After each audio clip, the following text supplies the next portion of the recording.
माँ की ममता। जी हाँ, आज की इस कहानी का टाइटल है माँ की ममता। रात के तकरीबन 2 बजे का वक्त था। फ़ोन की घंटी बजती है।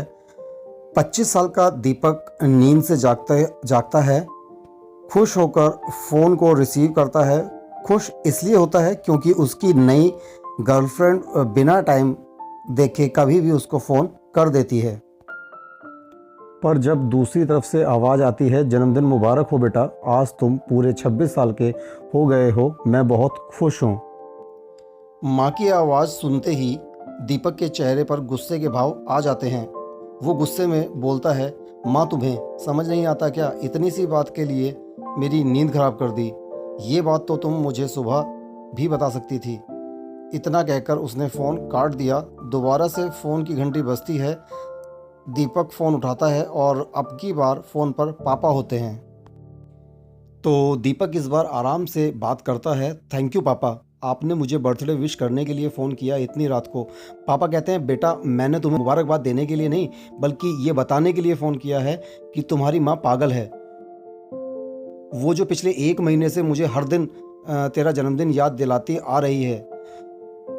तू हमसे सैकड़ों किलोमीटर दूर है, फिर भी उसने यहाँ पर अपने हाथों से तेरे लिए केक बनाया है और ये जिद भी है कि जब तक तुझे जन्मदिन की बधाई नहीं दे देती तब तक ना खुद खाना खाएगी और ना मुझे खाने देगी।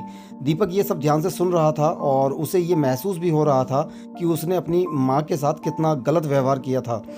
वो बोलता है, पापा माँ बिल्कुल पागल नहीं है। नहीं बेटा, तू अपनी माँ को नहीं जानता, मैं जानता हूँ। वो तो 25 साल पहले ही पागल हो गई थी जब डॉक्टर ने उससे कहा था कि माँ या बच्चे में से किसी एक को ही बचाया जा सकता है। उसने बिना कुछ सोचे 1 सेकंड की भी देरी नहीं की और बोली कि मेरे बच्चे को बचाओ, और मुझे भी कसम देकर फॉर्म पर साइन करने के लिए मना लिया था जिस पर लिखा था उसकी ज़िंदगी इस ऑपरेशन से खतरे में है और अगर उसे कुछ होता है तो उसके ज़िम्मेदार डॉक्टर नहीं होंगे। अब तू ही बता कि बिना तुझे देखे जो औरत तेरे लिए मरने को तैयार हो जाए उसे हम पागल नहीं कहेंगे तो क्या कहेंगे? इतना कहकर पापा ने भी फ़ोन रख दिया। दीपक ने भी अब यह महसूस किया था कि वह जो कर रहा था वो भूल नहीं, गुनाह था। हाँ, एक बार किसी इंसान को दुख दो तो कोई बात नहीं, लेकिन भगवान को दुख देना गुनाह ही होता है और माँ बाप भगवान से कम नहीं होते। पश्चाताप के आंसू उसकी आंखों से बह निकले। सुबह होते ही दीपक अपने घर की ओर निकल गया। अपने माँ बाप से माफ़ी मांगने के लिए घर पहुँचते ही उसने पहले माँ से माफ़ी मांगी, पर माँ ने उसे गले से लगा लिया। फिर वह अपने पापा से माफ़ी मांगने लगा। पापा ने कहा, कोई बात नहीं बेटा, जा तू वापस चला जा। तेरी माँ हमेशा कहती थी कि तू उसे बुढ़ापे में संभालेगा, लेकिन मैं उसे समझा दूंगा। जैसे आज तक मैं उसे संभालता आया हूँ वैसे ही आगे भी मैं उसका ख्याल रखूँगा। पापा की बातें सुन दीपक की आंखों से आंसू बहने लगे। वो अपने पापा के सामने चुपचाप खड़ा रहा। अपने बेटे को परेशान देख माँ आगे आती है और पापा को कहती है, जाने दीजिए, माफ़ कर दीजिए, हमारा ही बेटा है।